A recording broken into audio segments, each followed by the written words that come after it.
Alors, pour les gens sur Zoom, là, c'est bientôt, on va commencer, là. On a la moitié de l'audience est dans. C'est dans. J'avais pas vu, c'était webcam. On va commencer comme ça. On va voir.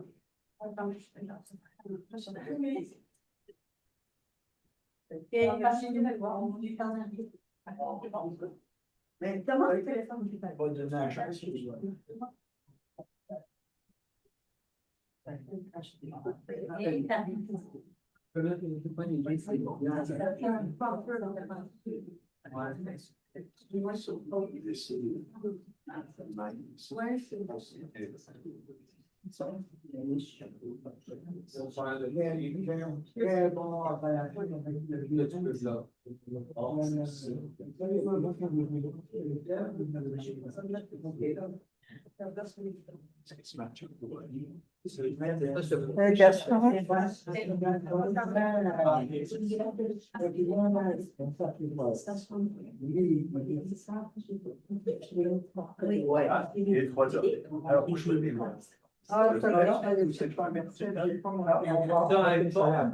Très bon Non, j'ai un certificat.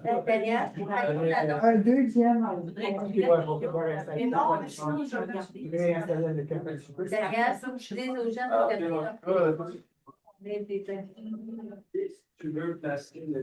J'ai pas mon téléphone. Ah, c'est dans mes poches de manteau. Il faut enlever les sonneries aussi. Oui, les sonneries. Allez, ça. Tu pourras contrôler le volume avec ton affaire. Anglais. Ouais, peut-être. Vas-y, elle avait appelé. Comment ça se fait?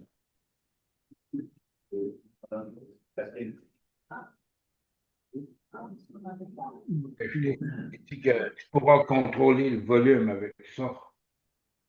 Ton affaire. OK. Alors, Rita, fais-moi signe que tu entends.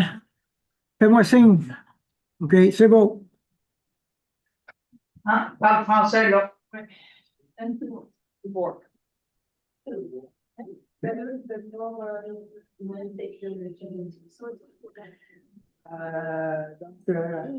Tu veux t'assurer que il va parler, tu veux t'assurer qu'on suit la caméra.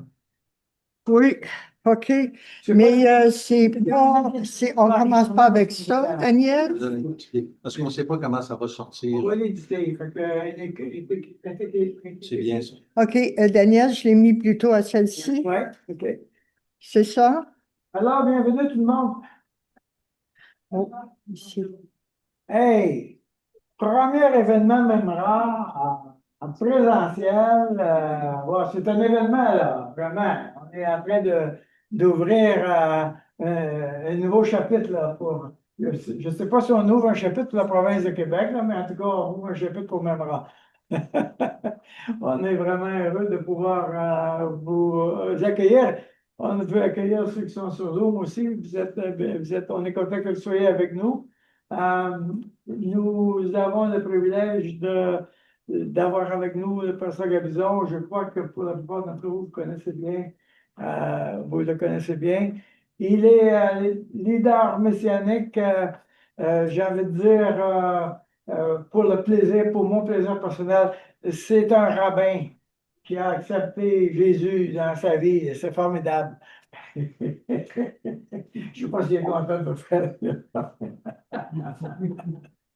Oui, on a le privilège, les francophones, on n'a pas beaucoup d'occasions d'avoir un contact avec le monde juif et encore moins avec le monde, avec les croyants juifs. Et nous sommes appelés à nous reconnecter avec nos racines. On a besoin de revoir dans la parole de Dieu nos racines. L'apôtre Paul est un juif 100%, puis notre Messie est un juif 100%, et il nous transmet quelque chose de majeur. Nous avons un privilège, comme les nations, de recevoir ce message-là. Alors, nous voulons nous reconnecter et retrouver nos racines vraiment.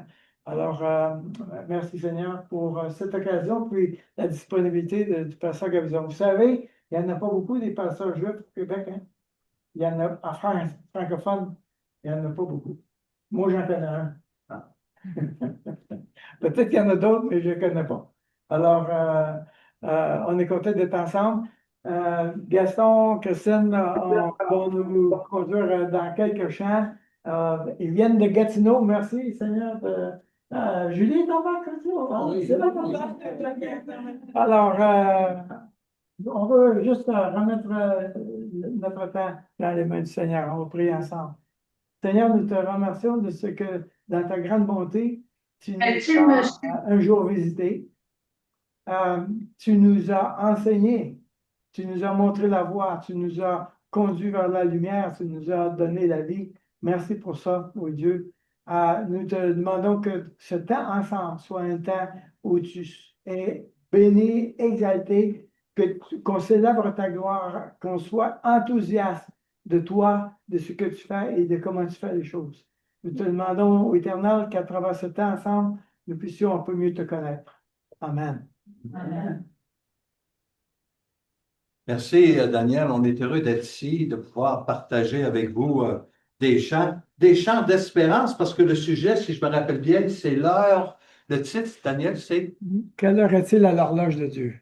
Quelle heure est-il à l'horloge de Dieu? Et nous, un mystère que l'apôtre Paul a dit, on va faire un chant.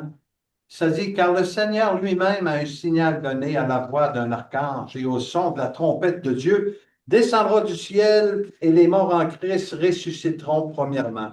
Ensuite, nous, les vivants, qui serons restés, nous serons tous ensemble enlevés avec eux sur des nuées à la rencontre du Seigneur dans les airs, et ainsi nous serons toujours avec le Seigneur. Consolez-vous donc les uns les autres par ses paroles. Et c'est exactement le chant qu'on aimerait commencer. Oui, bonjour. Du ciel bientôt, Jésus va revenir.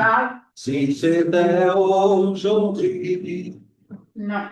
nos radieux nous le verront venir. Si c'était aujourd'hui, Et tu pourrais-tu appeler plus tard, alors Chantal? tous les saints à sa vue, ses enfants sûrs OK. venus. On écoute Gaston et Christine chanter sur l'écran. Si c'était OK, merci d'avoir appelé. gloire, gloire, Jésus revient bientôt. Gloire, gloire, nous le couronnerons. Gloire, gloire, et nous l'adorerons. Gloire, gloire, Jésus revient bientôt.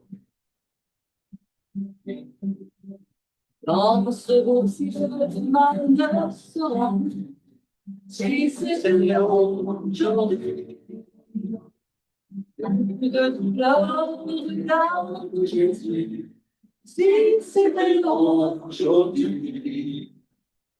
Dans après ce jour soupir, mais déjà la nuit se retire, le grand matin va bientôt luire. Si c'est vrai aujourd'hui, gloire, gloire, et tu reviens bientôt.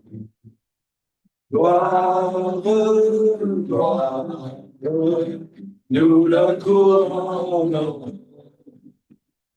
Gloire, gloire, et nous l'adorons. Gloire, gloire, Jésus revient bientôt. Oh, que Jésus pour nous des cœurs droits, s'il revient aujourd'hui, veillant, priant, docile à sa voix, s'il revient aujourd'hui. Avons-nous tous cette assurance d'être enlevés en sa présence dans le séjour de sa puissance, s'il revient aujourd'hui. Gloire, gloire, Jésus revient bientôt. Gloire, gloire, nous le couronnerons. Gloire, gloire, et nous l'adorerons.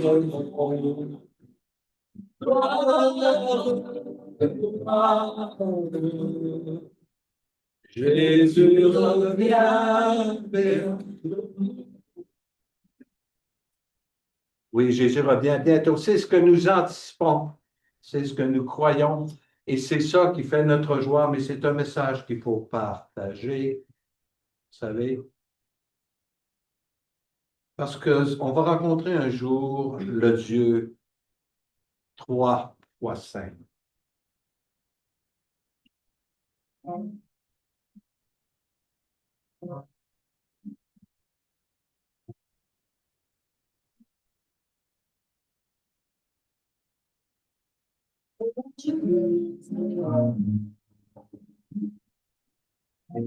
Avec nous,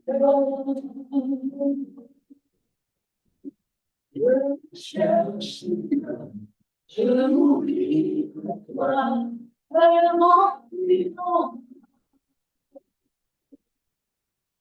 Je n'ai pas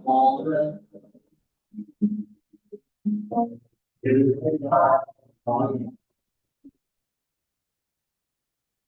Bienvenue d'enfant, mon cœur qui désire,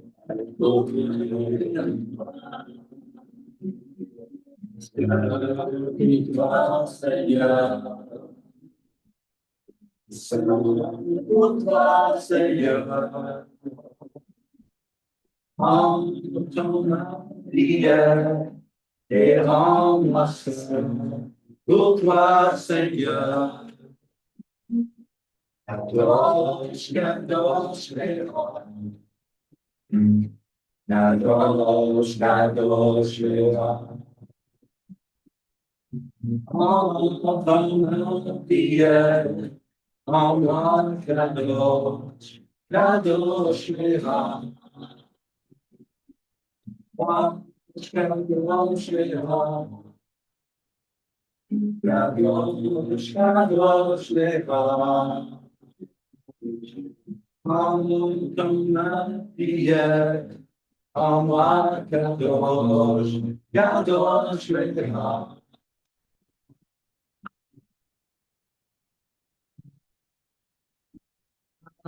Kadosh,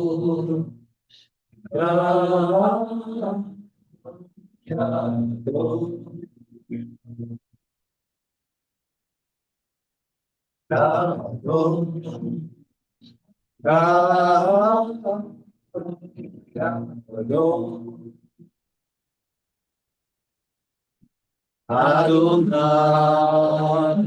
Elohim, Selah.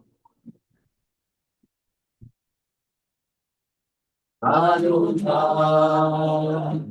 Elohim, Selah.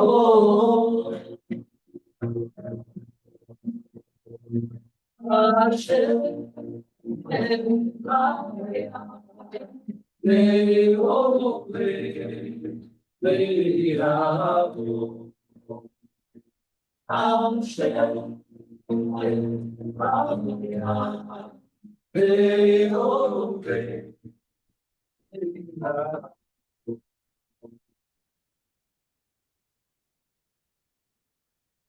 Tu es saint, tu es le Dieu, toi, saint. Tu es saint, Tu es le Dieu, toi saint.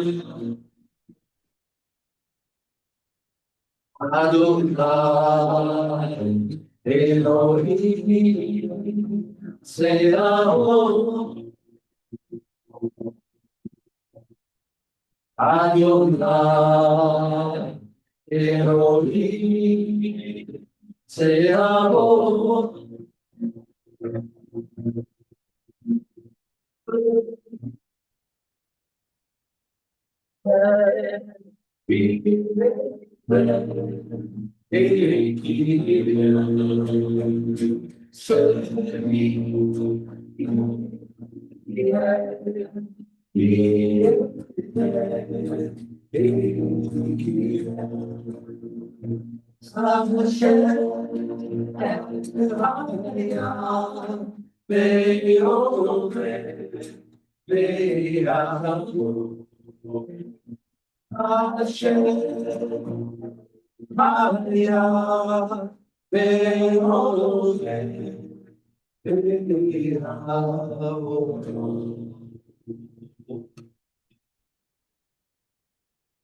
Oui, et à un signal donné, nous sommes de l'archange.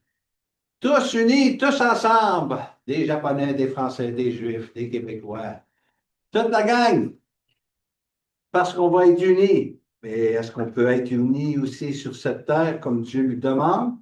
Des bons représentants de notre Sauveur, il aime ça quand on s'aime.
Yeah! Très agréable, ça nous donne le goût de danser. Vous savez, au ciel, on va chanter, on va danser. Mais j'aimerais en chanter un dernier avant qu'on entende notre frère nous partager la parole. Parce qu'on aimerait que le Seigneur parle à nos cœurs. Et parce qu'il y a des temps, ce n'est pas tout le temps facile, mais on voudrait être réceptif. Des Bibles. J'ai besoin des Bibles. Ici, là, ici, ici, ici.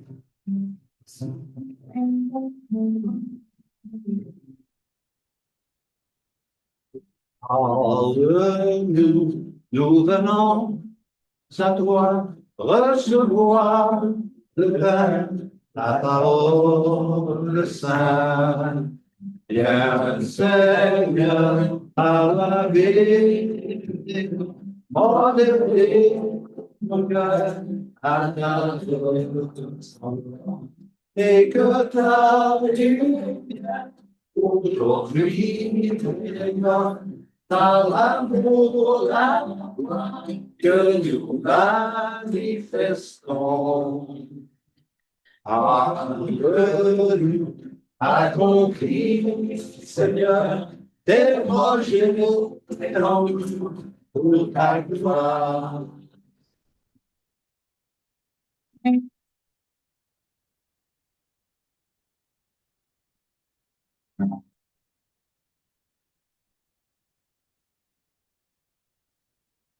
Apprends-nous à te rêver, à nous tomber, à nous humilier. Par l'éclat de ta pureté, viens sauver, Seigneur, nos voix, nos pensées. Démentir la foi et que nous gloire, ton amour, c'est en autorité. Quelle parole, toujours ça, ta vérité chasse l'inquiétude.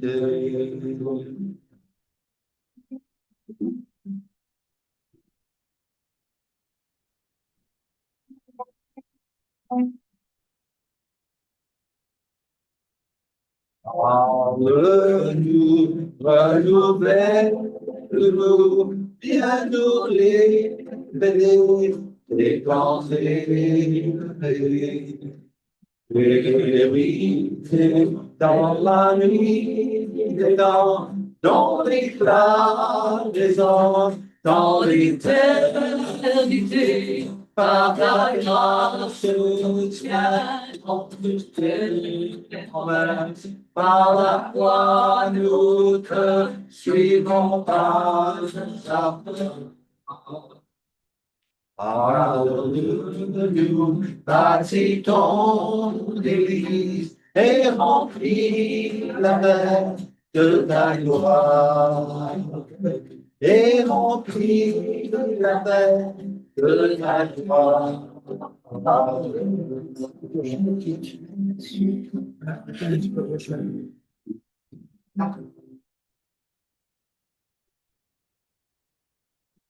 Déjà. Restez là. Ah, je suis pour l'enregistrement. Donc, on fait 2, 3 affaires en même temps. On veut accueillir le pasteur Gabizon. Nous avons le privilège d'avoir un homme qui a une expertise au niveau des prophéties, et vraiment une vraie expertise, croyez-moi. Et je crois qu'on l'apprécie beaucoup. Vous allez aussi l'apprécier. Pourquoi ce sujet-là? Bien, le Seigneur nous dit qu'à la fin des temps, les 10 vierges vont être endormies. Imaginez. Toute l'Église va être endormie. Alors, il y a quelqu'un quelque part qui doit sonner la sonnette de l'alarme. Il y a quelqu'un quelque part qui doit rappeler qu'on doit veiller et prier, n'est-ce pas? Alors, c'est un peu dans cette idée de s'assurer qu'on garde, on reste éveillé, qu'on est dans la prière et qu'on attend le retour de notre Seigneur. Voilà. Alors, nous allons réorganiser un petit peu la salle. Alors, pour ceux qui sont sur Zoom, soyez patients, on s'installe. Donc, on va mettre une table ici, puis on va installer. On va s'approcher autour de. On va emmener des chaises, puis on va s'approcher autour de. Oui, on va faire comme un genre de ça. On va emmener une table.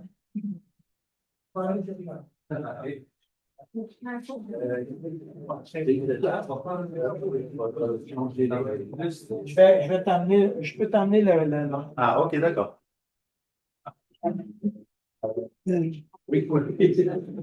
Ah, mais pour changer, genre, Ah, bravo. Très bien. Là, je sais pas pourquoi, mais. Faut le mettre on. Est-ce qu'il est on? Est-ce que des fois Oui, oui. On pousse encore? Ici, oui. On n'est pas tant que ça.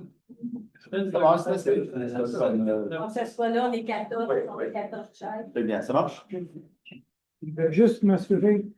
Faites comme ça, je ne sais C'est-à-dire que je veux arriver la caméra.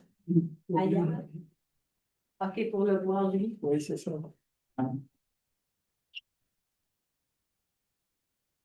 Bienvenue dans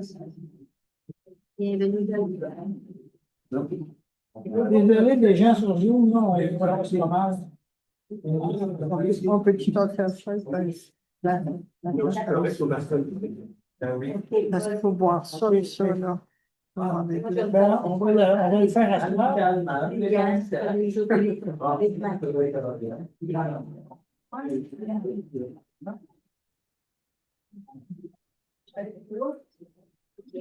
OK, c'est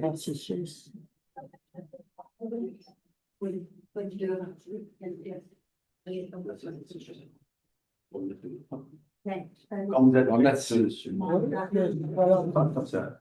Ouais. Ouais, vous pouvez même vous approcher. Juste pour parler.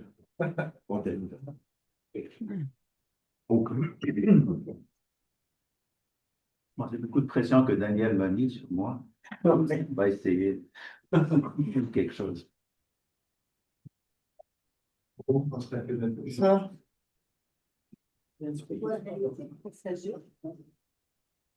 Ça, c'est bon, ça.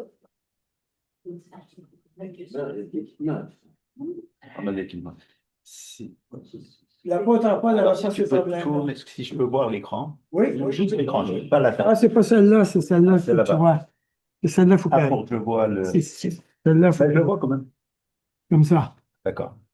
Bon, Pour voir. c'est bon. Au loin. Voilà. Tu peux le tirer. Celle-là? L'autre. C'est celle-là ici. On peut-tu le changer dans ce cas-là? Regarde, je vais mettre C'est juste celui-là. avancer de la table. Mais si je mets celle-là de l'autre côté, non? Inverse. Daniel, toi, tu as besoin de celle-là, c'est ça?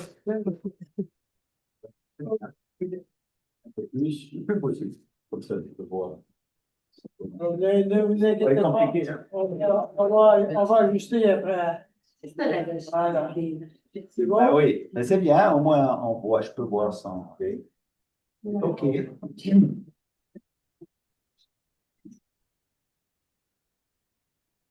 C'est décidé pour rien, ça.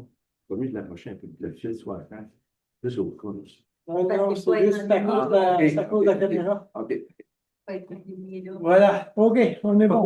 On y va? Oui. OK. C'est bon. Alors, shalom tout le monde. Premièrement, je veux vous dire, c'est un grand privilège pour moi d'être ici et de pouvoir partager la parole. Les prophéties, oui, c'est à travers les prophéties que je suis venu à connaître Jésus. C'était surtout les prophéties de la fin des temps et qui m'ont amené à voir les prophéties messianiques elles-mêmes. Alors, ce qu'on va faire aujourd'hui, premièrement, je voudrais vous dire que la Bible révèle beaucoup de choses sur la fin des temps, en particulier sur la dernière période des 7 ans annoncés par Daniel. Alors, Daniel parle dans Daniel chapitre 9, versets 24 à 27. Il dit qu'il divise le temps en deux. Alors, vous avez 3 ans et demi et 3 ans et demi, et c'est pour ça que Jean, dans Apocalypse 12, Apocalypse 13, il parle de 42 mois ou 1260 jours, qui seraient exactement 3 ans et demi, d'après le calendrier biblique lui-même. Donc, on a énormément d'informations, et surtout les prophètes de l'Ancien Testament parlent beaucoup de ce temps-là. Or, dans les Épîtres, on découvre aussi un grand nombre de prophéties concernant l'Église à l'approche de la fin des temps, avec des avertissements et des signes de plus en plus intenses à mesure que nous approchons de la fin. Alors, chaque lettre parmi les 13 écrites pour les croyants contient ces prophéties et ces avertissements auxquels s'ajoutent les dernières paroles de Yeshua, de Jésus, adressées aux 7 églises que nous avons dans Apocalypse 12, 2, c'est-à-dire et 3. Ces messages renferment des informations précieuses et particulièrement pertinentes pour notre époque, pour qu'on puisse comprendre ce qui se passe autour de nous. Alors, dans les prophéties détaillées que Jésus a données, parce qu'il a donné beaucoup de prophéties, et surtout on les retrouve dans Matthieu 24, Marc 13 et ainsi de suite, sa préoccupation principale était tournée vers les croyants. Lorsque les disciples lui demandèrent, comme nous lisons dans Matthieu 24, verset 3, « Quel sera le signe de ton avènement et de la fin des temps ?» Sa première réponse fut « Prenez garde que personne ne vous séduise, car plusieurs viendront sous mon nom disant « Je suis le Messie, je suis le Christ ». et en séduiront beaucoup. Alors remarquez que au cœur même d'un chapitre majeur consacré à la prophétie, la première inquiétude de Yeshua porte sur notre état spirituel. Oui, il est important de connaître les guerres et les bouleversements naturels annoncés, mais avant tout, n'oublions pas notre relation avec Dieu, une relation qui doit être nourrie, rafraîchie, affirmée chaque jour. Donc, c'est là notre premier devoir et au final, c'est là qui soutiendra et préservera aussi ceux qui traverseront les tribulations, non seulement ceux du temps de la tribulation, parce qu'après l'enlèvement, il va y avoir 144 000 Juifs, et ces 144 000 Juifs vont amener beaucoup de personnes à voir et à croire à Jésus, c'est-à-dire, ça on le voit surtout dans Apocalypse chapitre 7. Mais il parle aussi de notre temps, et il dit dans Matthieu 24, 13, « Celui qui persévérera jusqu'à la fin sera sauvé. » Autrement dit, la marque du véritable croyant est la persévérance.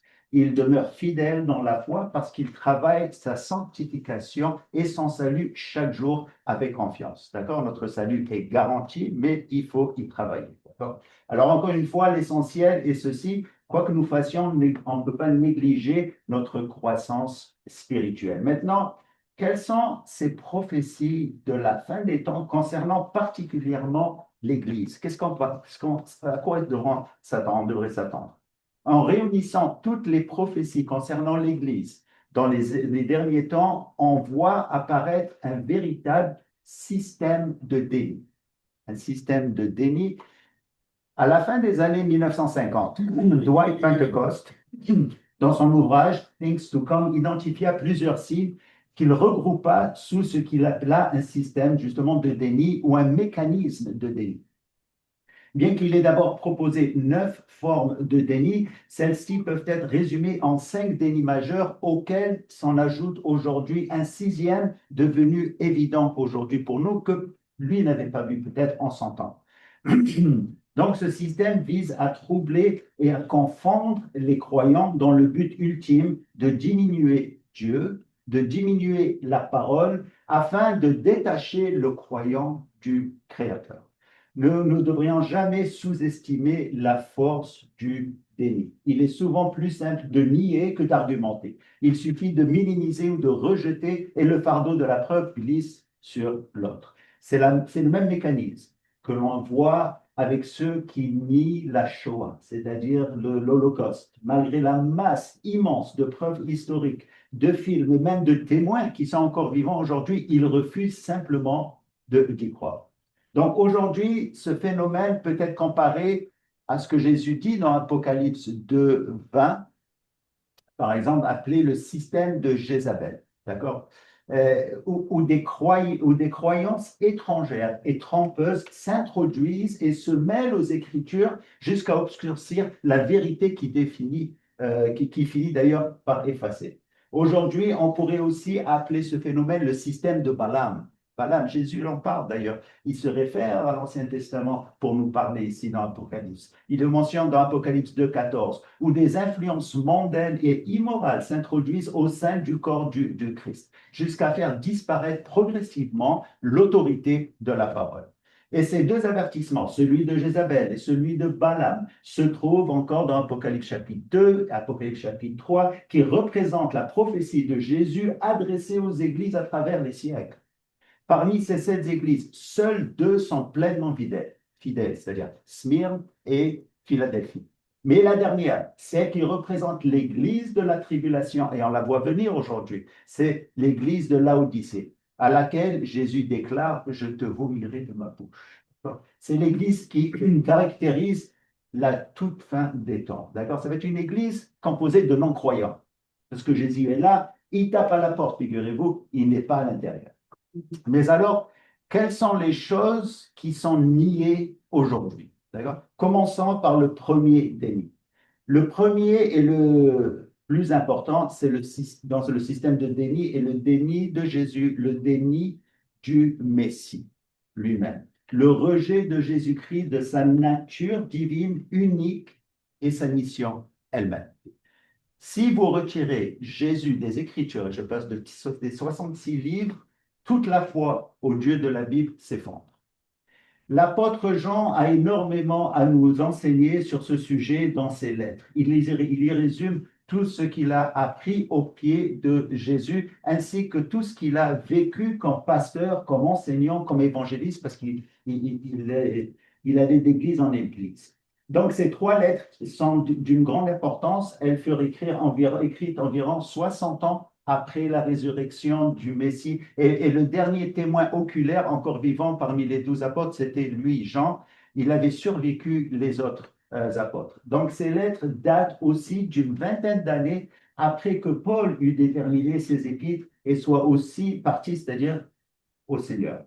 Donc, à cette époque, l'Église avait déjà commencé à ressembler à l'Église d'aujourd'hui. C'est alors que Jésus commença à être redéfini, à être remodelé et que l'on se mit à prêcher un autre Jésus.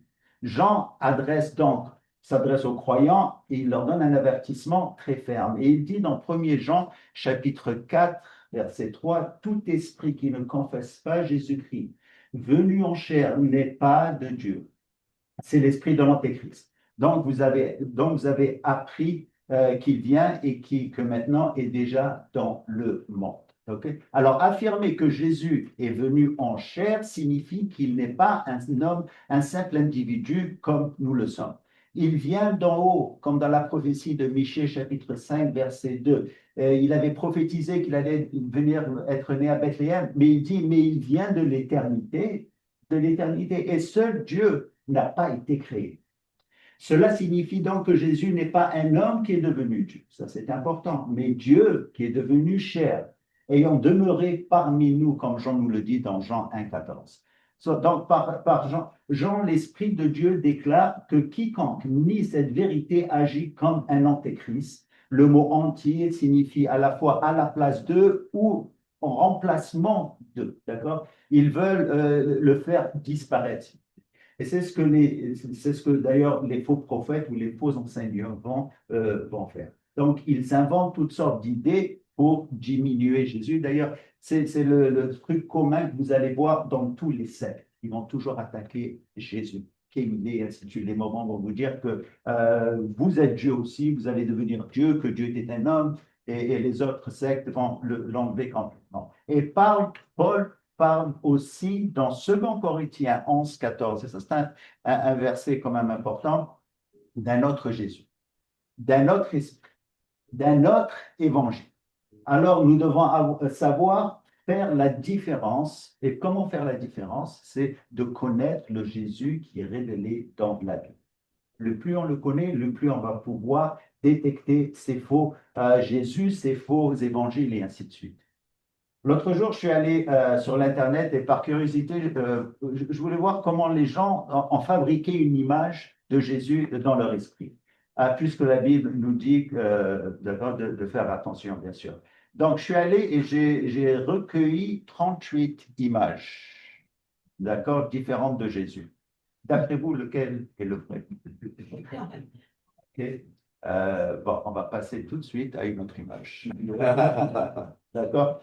Donc, Jean nous révèle qui est Jésus de Nazareth. Et observons la manière dont il ouvre ces 3 lettres. Il dit « Ce qui était dès le commencement, ce que nous avons entendu, ce que nous avons vu de nos yeux, ce que nous avons contemplé et que nos mains ont touché. » Okay, concernant quoi? La parole de vie. Voilà son nom, la parole de vie. Et la vie a été manifestée, nous l'avons vue, nous en rendons témoignage et nous en annonçons quoi? La vie éternelle. Voici un autre nom pour Jésus, un autre titre, qui était auprès du Père et qui nous a été manifesté. Et notre communion est avec le Père et avec qui? Son Fils Jésus-Christ, Fils de Dieu. Dans la Bible, vous savez, le Nouveau Testament, quand vous dites Fils de Dieu, on parle de Dieu lui-même. C'est ce qu'ils ont compris. D'ailleurs, quand il a dit que c'était le Fils de Dieu, ils lui ont jeté des pierres et il a dit tu blasphèmes. D'accord? Donc, 3 noms que nous voyons, c'est la parole de vie, c'est l'Écriture, c'est notre Bible, la parole qui donne la vie. Dans son évangile, Jean l'avait appelé la parole, logos, le même rat d'ailleurs, la parole. Et ici, il ajoute vie, parce que la parole de Dieu est vivante, agissante, pleine de puissance, et la vie, c'est lui qui la donne. D'accord? Il appelle la vie éternelle. par une vie, pas une vie quelconque, mais celle qui conduit réellement à l'éternité, parce que lui, il vient de l'éternité. Et Jean rappelle aussi, enfin un titre que nous, à l'époque, reconnaissions comme un titre divin, bien sûr, le Fils de Dieu.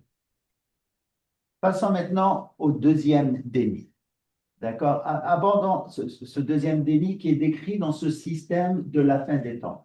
Il ressemble beaucoup au premier, c'est le déni de la parole de Dieu, c'est-à-dire le rejet de l'autorité des Écritures et de la sainte doctrine. Non pas par le monde, on sait qu'ils n'aiment pas Jésus, on sait qu'ils ne vont pas par la parole, mais par les gens qui sont au sein des églises et qui vont commencer à vous donner différentes doctrines. Okay? Alors, pourquoi est-ce que la Bible est si essentielle? Dieu peut être perçu dans la nature, d'ailleurs, comme Paul le dit dans Romains 1, d'accord? Il est là, on le voit, c'est pour ça que les religions ils disent, ils croient en Dieu et ainsi de suite. Dieu peut être ressenti dans notre cœur, comme il le dit dans Ecclésiaste 3, 11. Il a mis dans le cœur de l'homme la pensée de l'éternité, mais seules les Écritures révèlent le caractère de Dieu, et c'est précisément ce que ce système de déni cherche à attaquer. D'accord? Voici pourquoi Dieu est aussi jaloux de sa parole. Si vous lisez à travers la parole à Israël, il déclare: vous n'ajouterez rien de ce que je vous commande et vous n'en retrancherez rien. Et ils ont fait exactement ça, en fait, avec leur Talmud, 60 livres et ainsi de suite. Et il nous dit encore aujourd'hui, dans Apocalypse 22, 18 à 19, si quelqu'un ajoute à ces choses, si quelqu'un retranche des paroles de ce livre, Dieu lui ôtera sa parole.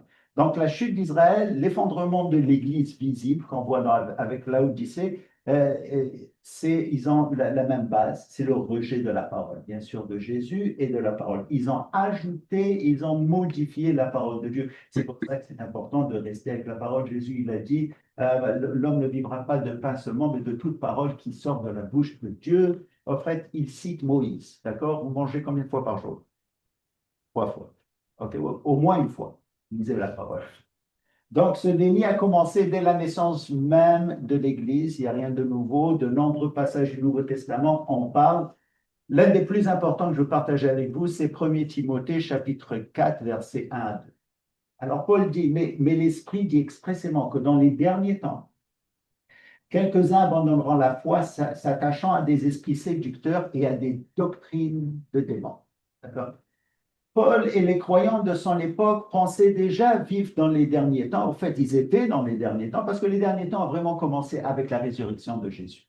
Mais il y a les derniers temps des derniers temps. D'accord? Et dans ce passage de Timothée, l'Esprit les avertit qu'avec le temps, il y aurait de plus en plus de personnes à l'intérieur même des églises qui abandonneront les Écritures, qui se tourneront vers de fausses doctrines et de faux enseignements. Et remarquez l'origine de faux enseignements. C'est quoi? C'est des doctrines de démons. C'est satanique. C'est comme ça qu'il le décrit. Tout comme le serpent dans le jardin d'Éden, ces démons sont perfectionnés aujourd'hui, d'ailleurs, avec des méthodes qu'ils ont. Ils se manifestent de manière subtile par des enseignements trompeurs et ainsi ils séparent, ils isolent et éloignent progressivement les croyants de Dieu. Donc, Paul dit qu'il s'agit d'une révélation directe de l'Esprit. D'accord? Paul était d'ailleurs pasteur, des fois il appliquait la loi, mais il dit ça, je l'ai reçu directement pour vous. Donc, c'est très important aussi. Tout ce qui est important est inspiré. Mais là, il dit c'est de l'Esprit. Alors, avons-nous réellement pris conscience d'ailleurs de l'origine, des conséquences des enseignements faux ou contrefaits? D'accord? Il s'agit du moment où des idées anti-bibliques sont d'abord tolérées, ensuite finalement acceptées au sein d'une assemblée. Et que devient celui qui écoute continuellement ces doctrines démoniaques? Okay, ils ont leur conscience cautérisée. Okay, c'est-à-dire, c'est brûlé par un fer. Et donc, c'est très graduel. Passons maintenant au troisième déni. Okay, dans la logique de ce système de déni, le troisième élément est le déni de la foi.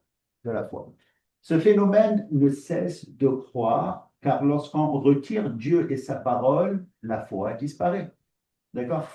La première partie de 1 Timothée chapitre 4 déclare: mais l'Esprit dit expressément que dans les derniers temps, quelques-uns abandonneront quoi? La foi. La foi. Qu'est-ce que la foi? La foi, c'est de dire Amen. à Dieu. Dans la plus longue prière des Écritures, que nous retrouvons dans le livre de Néhémie, chapitre 9, nous lisons que Dieu a trouvé Abraham et l'a choisi parce qu'il avait un cœur fidèle. Le mot en hébreu fidèle, c'est aman, d'où vient le mot amen, qui est l'expression de la foi.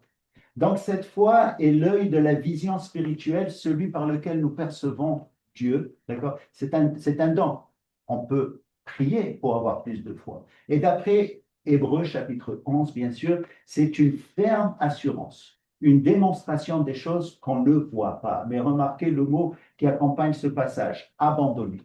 Abandonner, le grec aphistémie, traduit par abandonner, est de la même racine que le mot apostasie, d'accord, qui signifie un divorce. Un divorce. C'est lorsque quelqu'un se sépare de Dieu après l'avoir connu. Okay? Ces gens-là n'ont jamais eu de salut. D'accord? Il y a beaucoup qui viennent, mais après un bout de temps, ils s'en vont. D'accord? Et s'ils sont partis, c'est pour qu'on sache qui ils sont, comme Jean le dit dans 1 Jean 2, 19. Donc, cette apostasie est précisément ce que les Écritures annoncent comme devant précéder le temps de la tribulation et le temps de l'Antéchrist. Il y a eu beaucoup d'apostasie ces temps-ci. Je parle des 5 dernières années, on les a vues. Paul rappelle l'avertissement de Jésus et nous le confirme dans 2 Thessaloniciens, chapitre 2, verset 3, que personne de vous séduise d'aucune manière, d'accord, car il faut que l'apostasie soit arrivée auparavant et qu'on ait vu apparaître l'homme du péché, le fils de la perdition, d'ailleurs, qui est l'Antéchrist. Avec l'apostasie, un autre événement doit également venir avant le jour du Seigneur, la révélation de l'homme de mépris, l'Antéchrist lui-même, qui probablement est déjà sur terre aujourd'hui, car le monde a besoin d'un leader. Un leader, on le voit surtout en Europe. Donc, l'apostasie est un terme majeur dans les enseignements des apôtres. En réalité, presque chaque livre, chaque épître plutôt, sauf peut-être un averti au sujet d'une forme ou d'une manifestation de l'apostasie elle-même.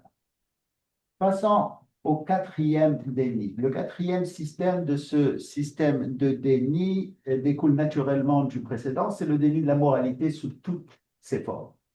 C'est un éloignement progressif, puis un rejet complet de ce que la Bible dit qui est vrai, ce que la Bible appelle juste, noble, saint.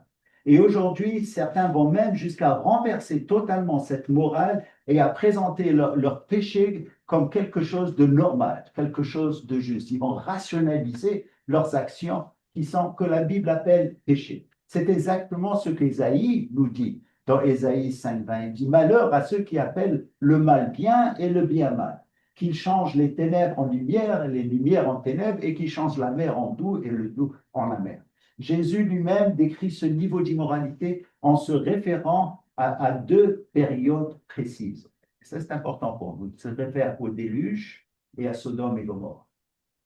Dans ces paroles, dans Luc 17, 26 à 30, il dit « Comme il en fut au jour de Noé, il en sera de même au jour du Fils de l'homme. Ce qui arrivera au temps de Lot arrivera pareillement. Mais le jour où Lot sortit de Sodome, il pleuvait du feu et du soufre du ciel et il les fit tous périr. Okay? Il en sera de même le jour où le Fils de l'homme paraîtra. Okay? Vous voulez savoir à quoi ressemblera le monde avant le retour du Seigneur? Regardez l'époque de Noé. Regardez l'époque de Sodome. Comment était le monde dans le temps de Noé? Genèse 6, 13, il donne la réponse. Il dit « La fin de toute chair est arrêtée devant moi, Dieu parle, car la terre est pleine de violence. » D'accord? Et à cause d'eux, voici, je vais détruire toute la terre. Vous savez que le mot violence en hébreu, ce que ça veut dire? Comment, c'est quoi? C'est Hamas. Oh, ouais. Donc ça va bien. Le mot Hamas dépasse largement la simple violence physique. Okay? Il désigne aussi la haine, la corruption morale, le faux témoignage et toute transgression de la loi de Dieu. Donc l'immoralité fait pleinement partie de ce terme. Et le mot détruire, sharat, en hébreu ici, est répété 4 fois dans la Genèse 6. Une fois au verset 11, 2 fois au verset 12 et une fois au verset 13. L'idée est que lorsque l'homme se corrompt, sans cesse vient un moment où Dieu doit agir et doit détruire et doit l'enlever. Ce moment arrive. Qu'en est-il du péché de Sodome? L'être humain est libre de ses choix, mais la Bible est très claire concernant cette pratique. Non seulement Dieu ne l'approuve pas, mais ce péché provoqua sa colère au point où il fit descendre le feu du ciel sur cette ville. D'accord? La ville de Sodome. Donc, ces réalités entrent pleinement dans ce quatrième délit, le rejet de la moralité divine, un rejet qui détruit tout le fondement de la loi de Dieu. Passons au cinquième déni. Donc, le cinquième déni consiste à rejeter toute chose extrêmement solide et profondément enracinée dans les Écritures. C'est le déni des prophéties de la fin des temps. D'accord? Il faut s'attendre à qu'il y ait de plus en plus de déni pour ces prophéties. Mais comment est-ce qu'un sujet aussi essentiel, qui représente près d'un tiers de tout l'enseignement biblique, peut-il être mis de côté? D'autant plus que les prophéties ne se trouvent pas dans un seul livre de la Bible, d'accord? Ils se retrouvent à travers tous les 66 livres de la Bible elle-même. Pourquoi alors les prophéties ne sont-elles presque plus enseignées aujourd'hui dans la majorité des églises évangéliques? On retrouve ce phénomène sous plusieurs formes. Depuis l'absence totale d'enseignement sur les prophéties, d'ailleurs jusqu'à les interprétations et qui les spiritualisent et qui les rendent allégoriques. Beaucoup appellent cela une vision réforme, une vision moderne. Mais en réalité, ce rejet des prophéties n'est rien d'autre qu'un retour aux anciennes voies. Un retour à la théologie, à vrai dire, catholique. L'Église des siècles spirituels obscurs, si vous voulez, dans l'histoire. Okay? Celle-là même dont les églises évangéliques ont historiquement cherché à s'éloigner, aujourd'hui, ils les rapportent avec ces fausses doctrines. Et pourquoi aujourd'hui les prophéties sont-elles si peu enseignées dans les églises évangéliques? Selon plusieurs sondages, de nombreux pasteurs ont peur d'être perçus comme sensationnalistes, alarmistes ou trop controversés. Mais Jésus était controversé.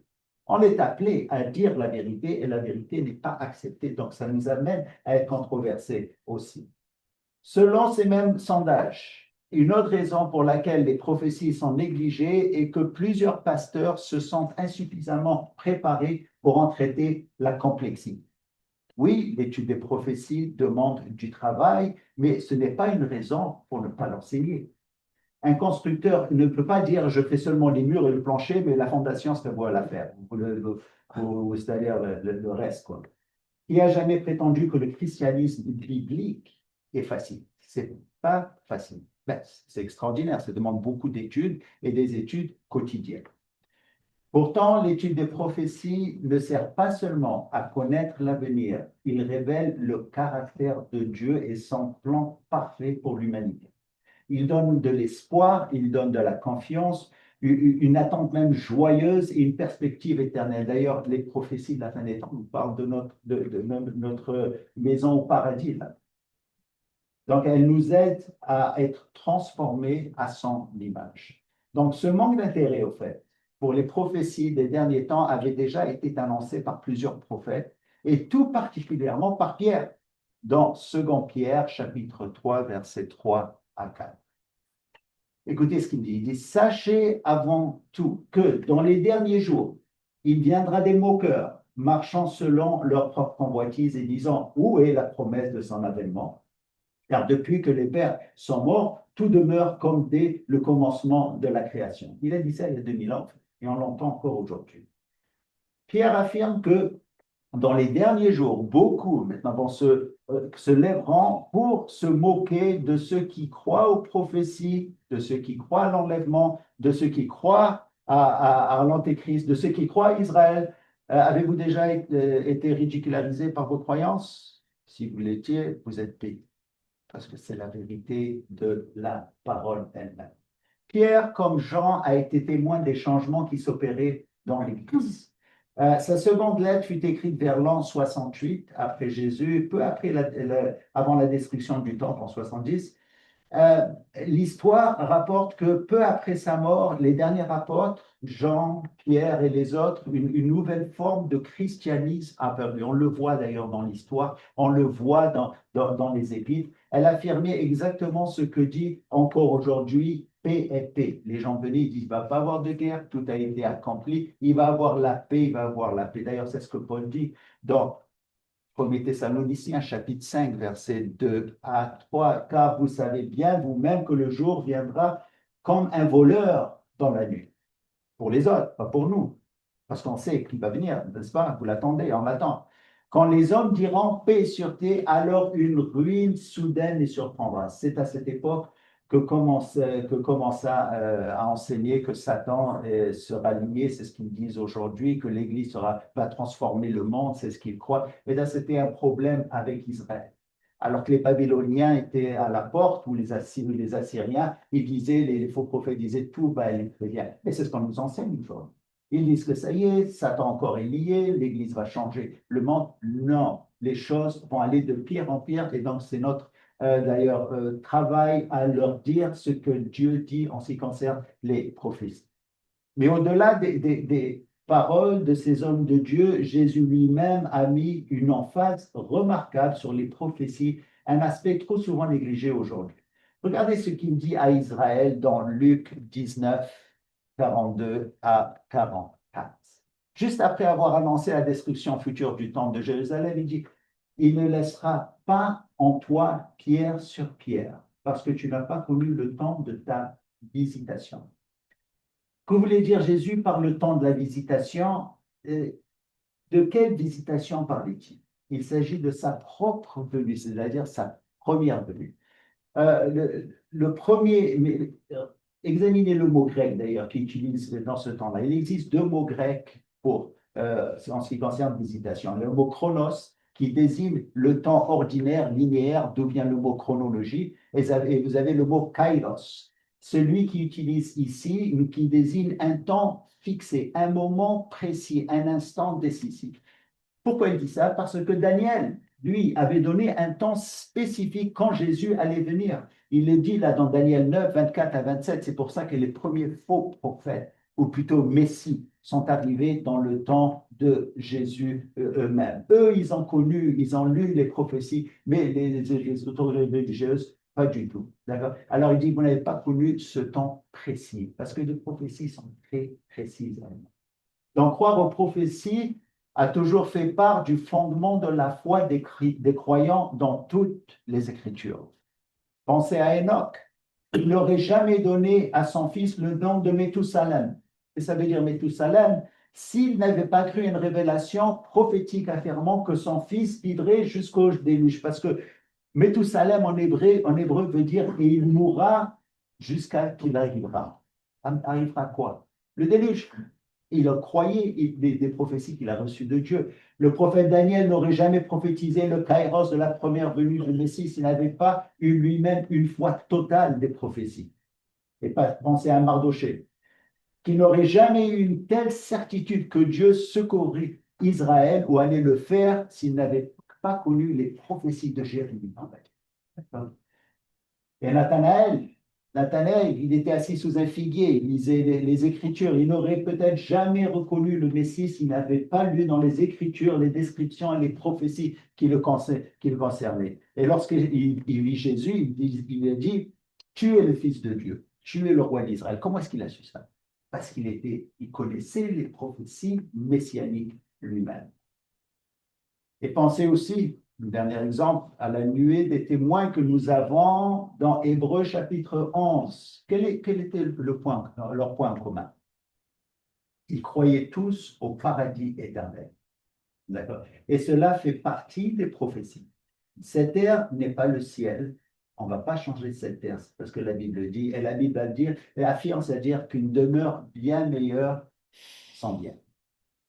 Maintenant, quel est le sixième déni? Ça, c'est important. Il s'agit du déni d'Israël, du déni des promesses faites à Israël, le rejet de son droit de terre, et même pour certains, le rejet de son droit à exister. On est allé jusque-là. Ce déni n'est soit de l'ignorance, soit d'un refus volontaire de nombreuses prophéties annonçant que le peuple juif retournera sur sa terre qui viendra bientôt. Donc la nation sacerdotale que Dieu avait promise à Abraham lorsqu'il déclara « En toi toutes les nations seront bénies », ça c'est dans Genèse chapitre 12, verset 3. Donc ces promesses sont inconditionnelles et ils ont été réaffirmés plusieurs fois à Abraham, Isaac, Jacob, et aujourd'hui, alors que le protestantisme est une grande partie des églises évangéliques, s'éloigne de la position prémillénariste, il s'éloigne d'autant de la reconnaissance d'Israël elle-même. D'accord? Je ne parle pas ici des gens qui ne croient pas, des athées, ils n'aiment pas Israël, on le sait. On voit l'antisémitisme qui grandit. Je parle des gens qui sont dans les églises de plus en plus. Okay? Et je ne dis pas que tous ceux qui ne sont pas prémillénaristes sont anti-Israël ou antisémites, mais je dis avec certitude que la graine est là. Et l'histoire montre clairement que l'antisémitisme chrétien est né précisément de cette théologie. Les Juifs le savent. Les Juifs, je ne parle pas des Juifs messianiques, ils savent très bien que l'antisémitisme va venir de cette théologie de remplacement que nous voyons. Ils appellent ça le nouveau christianisme, le nouvel Israël. Et aujourd'hui, Israël devient pour eux un obstacle à leur système de théologie humaine. D'ailleurs, c'est ce qui est arrivé avec Luther. Il a réformé beaucoup de choses, mais il n'a pas changé ses prophéties, c'est-à-dire de la fin des temps. Alors, il voyait Israël comme étant un obstacle à ces prophéties ou à cette vision. Et c'est pour ça qu'à la fin, il est devenu un antisémite. Il a écrit beaucoup de pamphlets, de livres contre les Juifs. D'accord? Donc, nous devons observer ce phénomène directement dans la capitale d'Israël, Jérusalem. Quand Jésus dit que toutes les nations vont venir autour d'Israël, on le voit déjà. Vous savez qu'il y a 15 communautés chrétiennes différentes qui vivent côte à côte à Jérusalem. Qu'est-ce qu'ils font là? Parce qu'ils croient que Jérusalem est à eux. Ils disent c'est notre pays. Il y a 158 églises dans cette ville. Petite ville, Jérusalem est petite. Qu'est-ce qu'ils font? Je parle de l'ancienne Jérusalem surtout. Ils sont là parce qu'ils disent que Jérusalem est à eux et que les Juifs d'Israël n'ont plus de place là-bas. Et là, on va voir que ça va aller de plus en plus avec le temps, justement. Et nous lisons, je vais vous apporter ce passage en conclusion aussi. Dans Matthieu 23, 39, juste après qu'il ait annoncé la destruction du temple de Jérusalem, Jésus a dit quelque chose. Il dit, car je vous le dis, vous ne me verrez plus, et là il parle aux Juifs, jusqu'à ce que vous disiez, béni soit celui qui vient au nom du Seigneur. Voyez le rôle majeur qu'Israël joue dans les prophéties de la fin des temps. Béni soit celui qui vient au nom du Seigneur. C'est une citation du dernier psaume du Hallel au psaume 118, verset 26. C'est une acclamation messianique qui exprime l'acceptation du Messie par Israël. Et parce que les Juifs sont appelés à recevoir ou à reconnaître Jésus avant la fin des temps, c'est pour ça qu'il y a un grand antisémitisme. C'est pour ça que nous voyons dans le livre d'Apocalypse, chapitre 12, où Satan, à la fin, va faire son possible pour exterminer tous les Juifs de la terre. Évidemment, Dieu va les protéger, ou du moins va protéger un reste. Ainsi, pour résumer, le système de déni, d'accord, il commence par s'attaquer à la tête en niant la personne, la nature et le ministère de Yeshua. En faisant cela, ils sont ensuite conduits à nier la puissance de la parole de Dieu, qui est un autre nom pour Yeshua. En rejetant Yeshua dans sa propre parole, ils finissent par nier la foi, ce lien vital qui nous relie avec Dieu, par lequel il nous bénit et il nous soutient. Une fois la foi abandonnée, l'immoralité s'installe naturellement. Les deux derniers dénis sont également des conséquences du deuxième, car nier la parole mène à nier les prophéties, et à nier les prophéties conduit à nier Israël. Voilà les 6 dénis que nous sommes appelés à reconnaître et à affronter, et aussi à combattre, car Jésus va venir très bientôt. Amen. Que Dieu vous bénisse. Amen.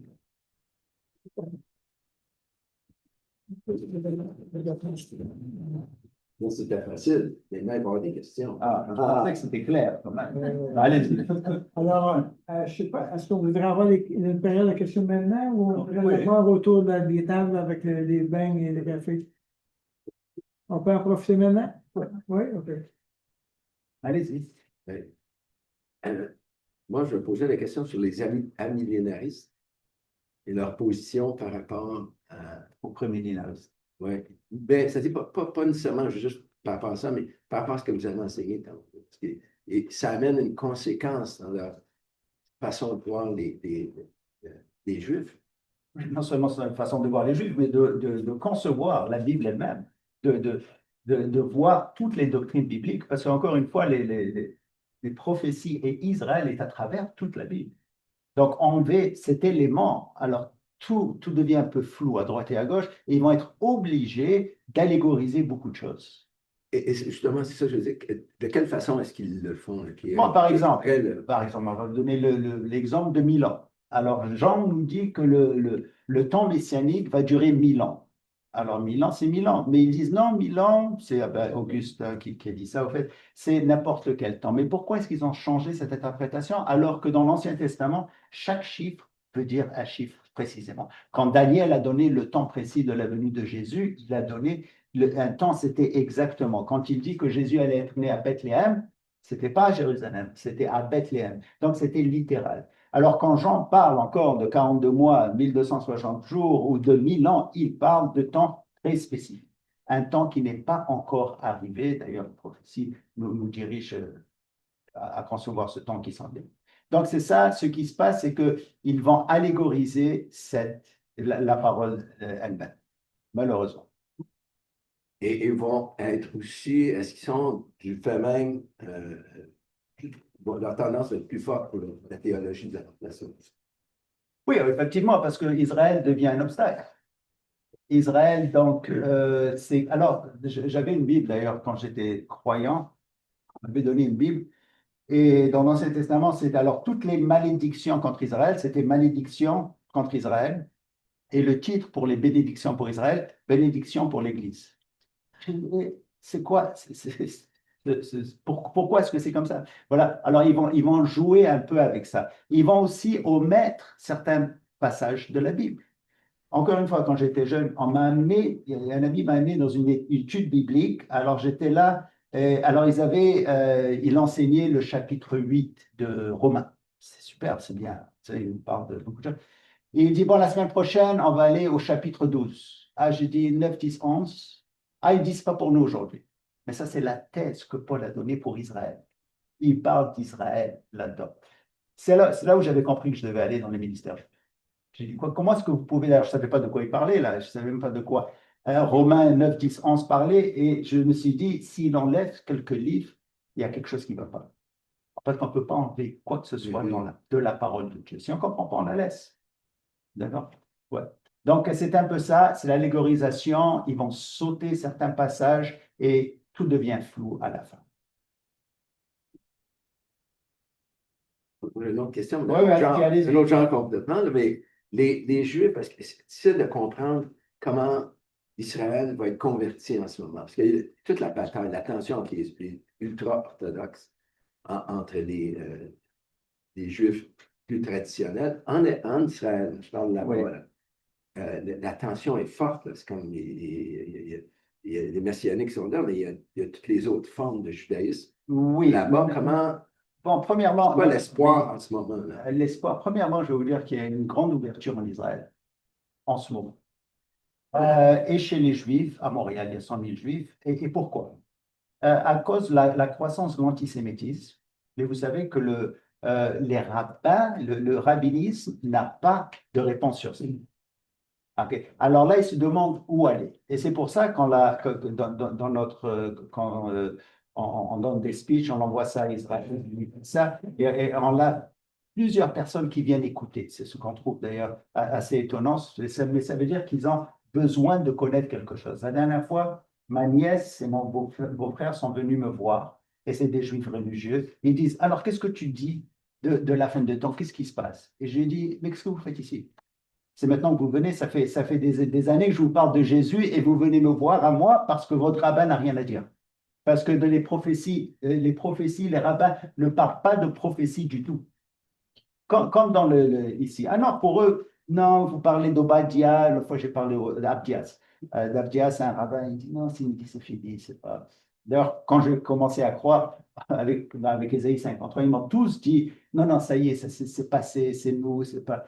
ils ont pas de conception de la fin des temps. Et c'est ce qu'on amène nous-mêmes. C'est pour ça que je mets l'emphase en tant que prêcher aux Juifs moi-même.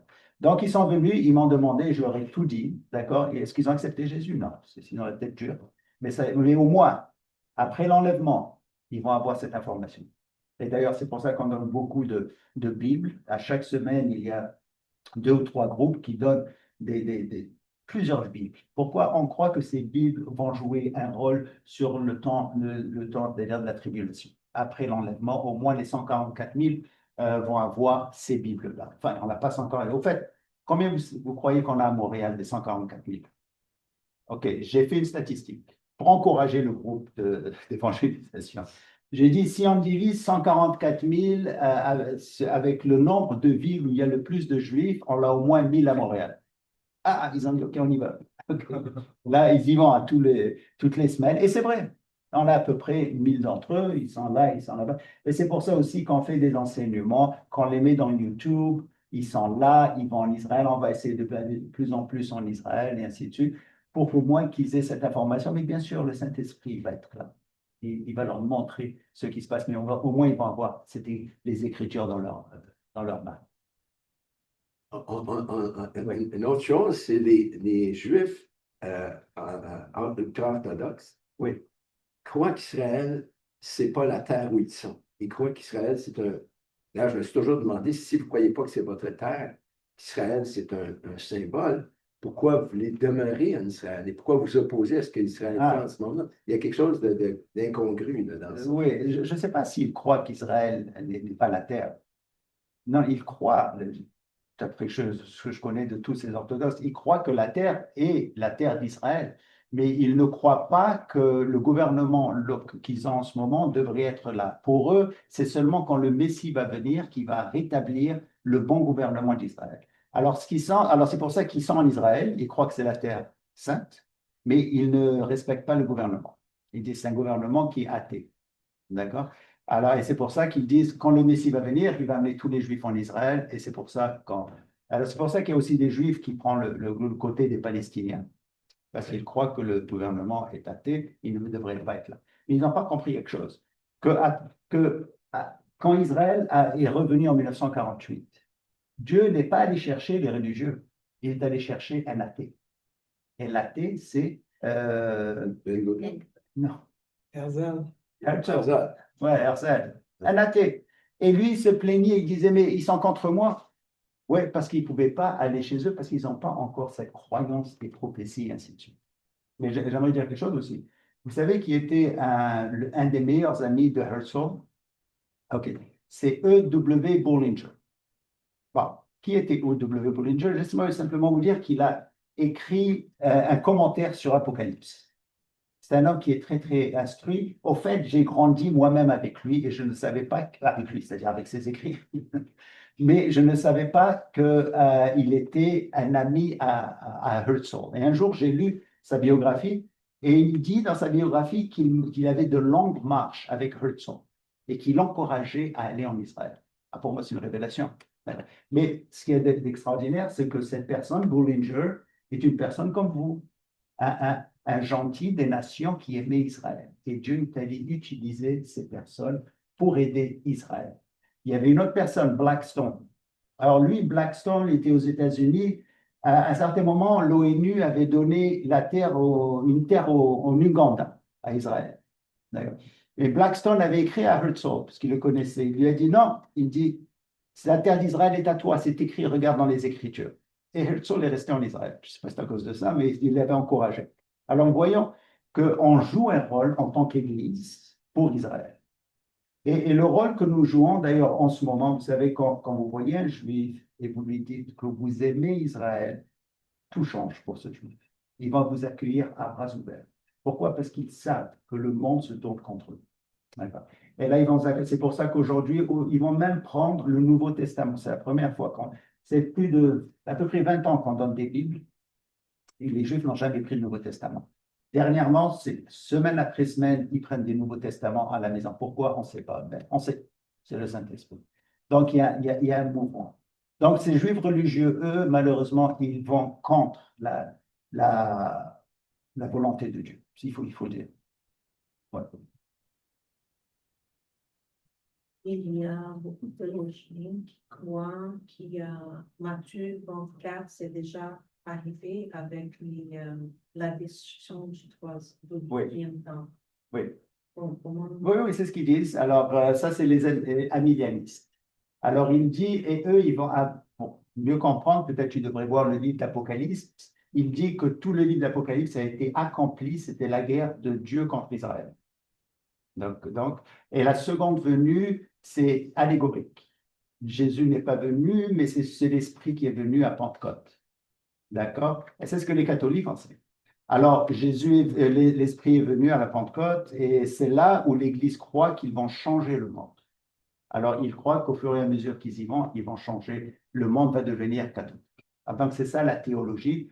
Et ça, c'est d'enlever carrément non seulement le livre, les paroles de Jésus, les paroles de Jean aussi, du Saint-Esprit dans l'Apocalypse, mais de nier complètement toutes les prophéties que nous avons dans l'Ancien Testament et dans les évangiles aussi.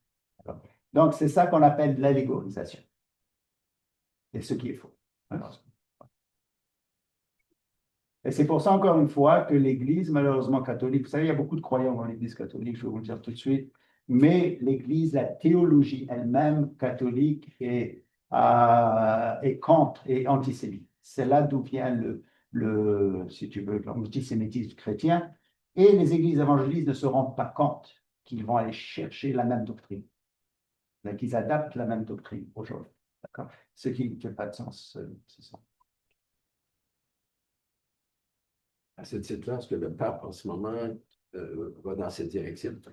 Oui, malheureusement, écoutez, le plus, il a l'air même d'être celui-là qui va représenter l'Apocalypse 18. Pourquoi? Parce que c'est l'Église qui grandit à tous les ans, pas au Québec. D'ailleurs, quand je dis ça, les gens croient, l'Église catholique, elle grandit, oui, elle grandit dans le monde entier. L'Église catholique? Oui, pas au Québec. Bonne chose. En tout cas. Je crois qu'elle va jouer un rôle énorme dans le temps de la fin, d'accord, parce qu'il y a plus d'un milliard de catholiques, et on le voit d'ailleurs dans Apocalypse 18, qui vont faire une alliance avec l'Antéchrist, suite le Vatican qui est en Europe. Les gens dans la tribulation vont voir les choses un peu plus clairement. Là, mais, je pense que malheureusement c'est ça, ouais, avec le peuple. Hein? On est écuménistes. Ah oui, mais l'Église catholique aussi essaie d'amener toutes ces religions, surtout la religion de l'islam avec le judaïsme. On le voit, là, ils ont construit des maisons à droite, à gauche, ils appellent la maison d'Abraham et ainsi de suite.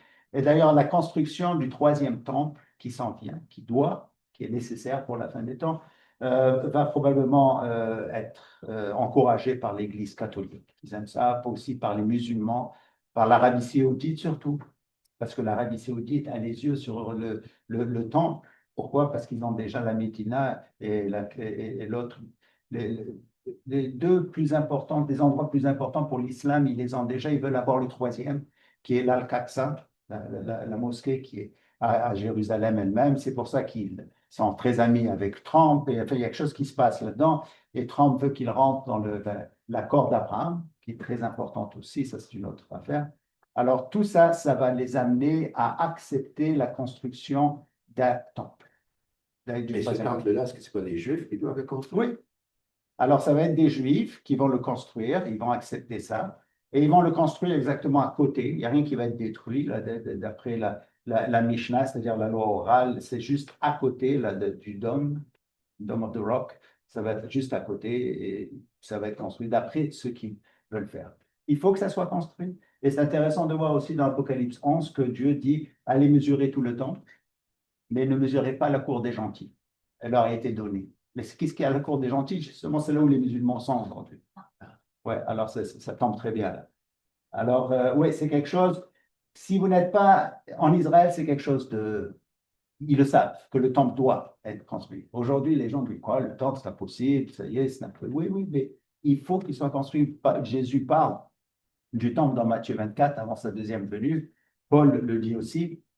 Il dit que l'Église va s'asseoir au temple et dire je suis Dieu. C'est avec le paroxysme de la rébellion. C'est ce que d'ailleurs Satan a dit. Je vais être au-dessus, par-dessus Dieu. L'Antéchrist va le faire. Donc, on a besoin de ce temple qui va être détruit encore. Bien sûr. Ah oui, oui. Ça ne sera pas une bonne chose. Non, Dieu, écoute. Pour Non. Dieu, ça ne glorifiera pas. Ben, je suis convaincu que ce temple va amener des personnes quand même à aller chercher le livre de l'éthique, à aller chercher les sacrifices et aller voir Jésus lui-même. N'oublie pas que les 2 témoins vont être là-bas. N'oublie pas que les 144 000 vont être là en train de prêcher la parole. Et ainsi de suite. Ils vont sûrement utiliser l'enseignement du temple lui-même, tous ces sacrifices. Dieu parle, dans quel livre est-ce que Dieu parle le plus? Quel livre Dieu parle Le plus, oui, Lévitique. Et là, voilà, ils vont avoir tout le livre de Lévitique pour leur enseigner. Lévitique, c'est un livre extraordinaire, en fait. Il y a tellement de choses. Je veux dire, parce que Dieu dit que c'était lui le temple, qu'on met le temple aussi. Oui, oui, dans l'Église, bien sûr, mais il existe aussi un temple physique. Paul dit, il n'y a pas de différence entre juifs et chrétiens, il n'y a pas de différence entre hommes et femmes dans l'Église. Mais physiquement, il y a une différence. Nous sommes dans cette terre, il y a encore une différence. Il dit que nous sommes sauvés, oui, notre salut va être complété à la résurrection, à l'enlèvement, qui est une résurrection. Nous sommes encore dans cette terre, il va y avoir des choses, d'ailleurs, réelles, physiques. En parlant justement d'enlèvement, Oui. Ça, c'est controversé au bout dans les églises. Oui. Avant, pendant, après. Ah oui. Oui. Ben, oui, premièrement, est-ce qu'on croit d'abord à l'enlèvement? S'ils croient que c'est au début, au milieu, à la fin, ça c'est un autre problème. Il n'y a pas de problème, ils vont tous être surpris, ceux qui disent au milieu ou à la fin. Mais le fait de dire qu'il n'y a pas d'enlèvement, c'est là où est le problème. Ça demande beaucoup de foi pour croire à l'enlèvement. D'accord? Si c'est de la même manière avec Paul, c'est-à-dire Noé. Alors imaginez, il construisait un bateau, il n'a jamais cru en ce moment. Il n'était pas à côté de la mer. Et il disait, ça va venir. Les gens n'ont pas cru. De la même manière, on prêche l'enlèvement. Quand Lot était là, les anges sont allés voir Lot. Ils lui ont dit, on ne peut rien faire à moins que tu sortes d'ici. C'est un peu ça l'enlèvement. Il faut qu'on sorte de là pour que le jugement tombe sur cette terre. Donc, c'est quelque chose qui est très biblique. Le concept biblique est là dans l'Ancien Testament. Et c'est une doctrine qui demande la foi et qui est très claire en fait. Et ce que je trouve incroyable, c'est que les catholiques y croient, mais pas les églises évangéliques. Alors les catholiques disent à la fin, c'est l'enlèvement. Il va y avoir l'enlèvement et c'est comme ça. Et ils le mettent là, vraiment à la fin du millénaire. D'accord? Mais au moins ils y croient. D'accord? Parce que c'est dur à élégoriser. Paul le dit, 1 Thessaloniciens, chapitre 4, 13 à 18. Nous avons pris dans les écrits. On ne peut pas allégoriser ça, quand on enlève complètement le sens des Écritures. Donc, c'est quelque chose qui va arriver et qui va arriver très bientôt. Avant, bien sûr. Ben oui, avant les tribulations. On ne peut pas rentrer. Il y a plusieurs arguments. Je vais vous en donner un des arguments les plus forts. C'est que au commencement de la tribulation, vous allez dans Apocalypse 4, 5, vous allez voir les 24 anciens. Alors, qui sont ces 24 anciens? Okay. Alors, on les voit, ils sont assis dans des trônes et ils ont des couronnes. Okay. Qui est assis dans un trône au paradis? Pas des anges, seulement Dieu et les croyants. Jésus nous a promis ça. Et là, on voit les 24 qui sont assis là. Donc, l'Église est là avant le commencement de la tribulation, Apocalypse 6. D'accord?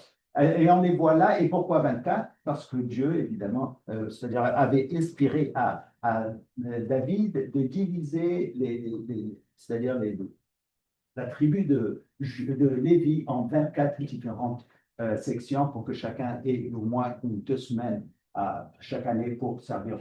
D'accord? Donc, on voit ce système de 24. Donc, l'Église est là-bas.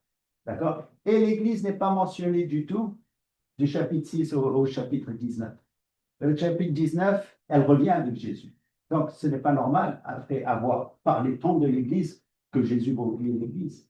Donc, ce qui se passe, c'est les 144 000, c'est comme ça que ça commence, et ils vont faire un travail extraordinaire. On le voit dans Apocalypse 7. Il va y avoir des milliers de personnes, Jean essayait de les voir, et les compter, il dit, je ne peux pas, il y en avait trop. Ils vont venir de toutes les nations. Donc, ça doit être avant. Pourquoi? Encore une fois, c'est que le temps de la tribulation est un temps de jugement. Un jugement contre Israël, pour Israël, et un jugement pour les nations. Nous avons déjà été jugés sur la foi. Et donc, nous allons être enlevés. Il faut être un peu fou pour y croire, mais on est tous fous un petit peu pour Jésus. Ouais, c'est ça. On peut-tu faire une allégorie, un lien entre Noé puis l'enlèvement, non?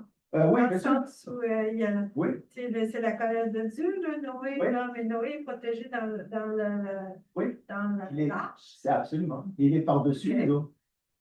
Il est par-dessus le jugement. C'est ça. Et Dieu l'a protégé. OK. Dans ce sens-là, c'est l'enlèvement pour nous. OK, moi, je n'avais pas tout à fait compris comme ça. Non, non, il n'a pas enlevé. Il a enlevé Enoch avant lui. Mais non, il a protégé. Comme il a protégé Lot, il l'a enlevé avant. Et ça se passe toujours comme ça, je veux dire. Parce qu'on Jésus nous protège. Le jugement, il l'a pris sur nous. On n'a pas besoin de passer par un autre jugement. Mais comment vont pouvoir être sauvés ces gens-là qui vont voir ça quand il est impossible d'être agréable sans eux? C'est-à-dire durant le temps de la tribulation, il y C'est a impossible d'être agréable à Dieu sans la foi. Non, ils vont avoir cette foi. Parce qu'encore une fois, les 144 000 vont prêcher la parole. avoir Vu quoi? Ben, ils vont avoir vu l'enlèvement. Non, mais même s'ils le voient. Parce que la Bible dit qu'il est impossible d'être agréable à L'un Dieu sans la ne foi. modifie pas l'autre. Ils peuvent le voir et avoir la foi aussi. Et de toute façon, l'enlèvement, personnellement, je ne crois pas qu'il va y avoir tellement de personnes qui vont être enlevées pour avoir c'est-à-dire un changement là, mondial. Tous les jours, il y a des personnes qui disparaissent à droite, à gauche, et après, on les oublie après une semaine ou deux. D'accord? Donc, et combien il y avoir de personnes, encore une fois, Élie pensait qu'il était le seul croyant en Israël. Je lui ai dit, il y a 7 000. OK, nous, combien on est, on ne sait pas. Mais j'espère qu'il va en avoir beaucoup. Comment ça va se passer, on ne sait pas.